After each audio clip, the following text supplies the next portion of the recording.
Since we covered some aspects that made Bootstrap so popular, it's time to dive deeper into the default CSS it provides, and we'll start with typography.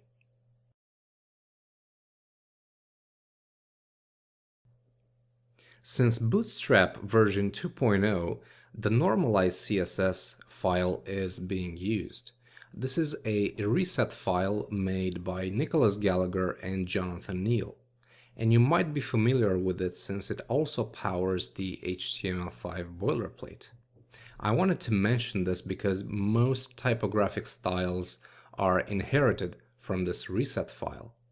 Bootstrap provides styles for all HTML headings from H1 to H6. The default font size is 14 pixels with a 20 pixel line height, and also the paragraphs have a bottom margin of 10 pixels. You can really play around with the text in Bootstrap because there are some predefined classes. For example, the class of lead will make a paragraph stand out by increasing its font size. So let's add it to our first paragraph. And as you can see, font size is bigger, and we also have a bigger margin bottom. There are also some utility classes. For example, text left, text center, and text right are used for aligning the text. So let's see one in action. For example, the third paragraph, we'll say text right, and the second one, it's going to be text center. And let's add, just for the sake of it, text left to the first paragraph. And as you can see, we have left, center, and right alignment. There are also some emphasis classes, which will apply a different text color depending on where you want to use them. For example, let's create a new paragraph here. The class muted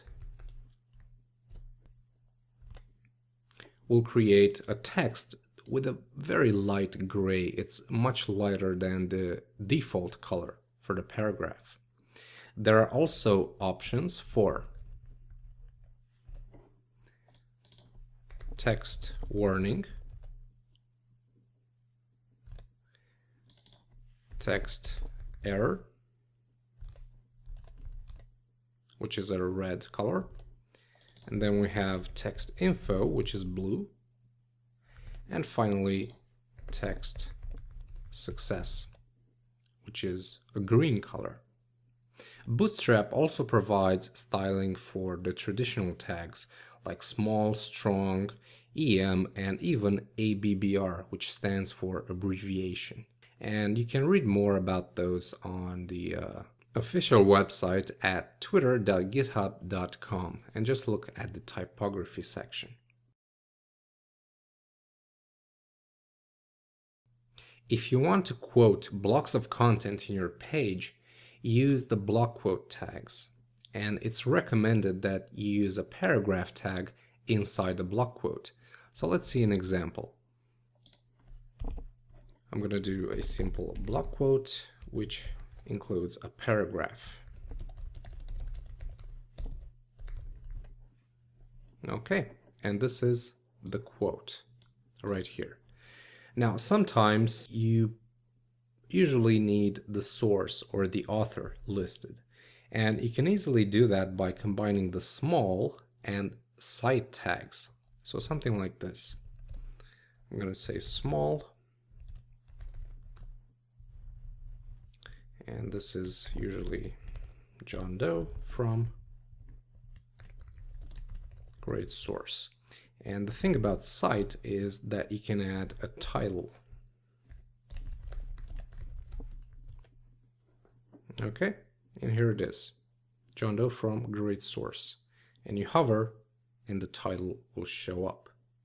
Now if for some reason you want this block quote to be aligned on the right, you can use the pull right utility class.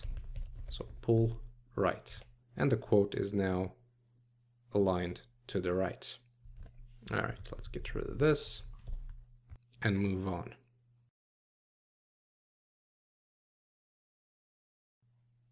The ordered and unordered lists are styled just like you'd expect. They have bullets and numbers. So let's see an example.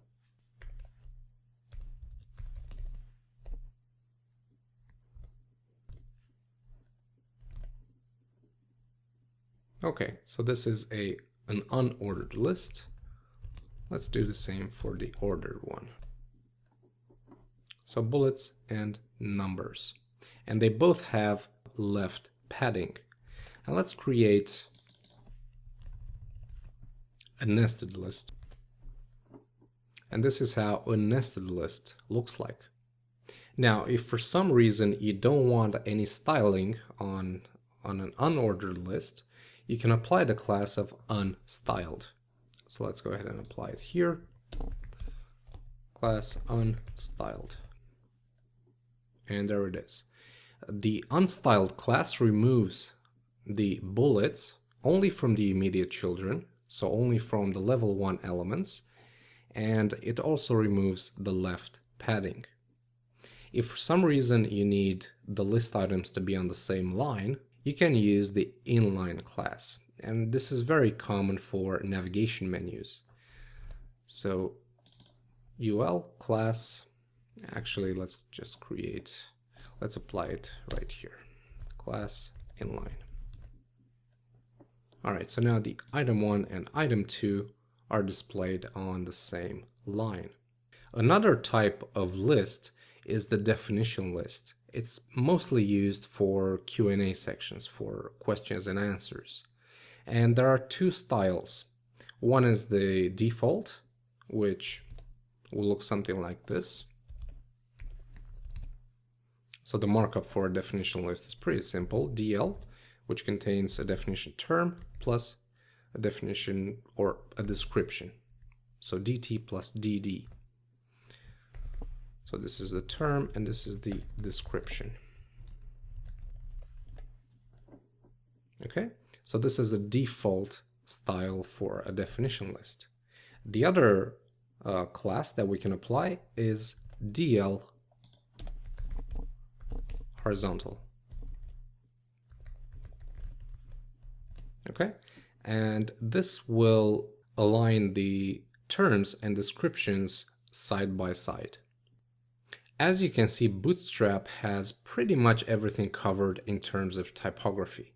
Let's continue exploring the other controls that are available. Next up, we'll talk about tables.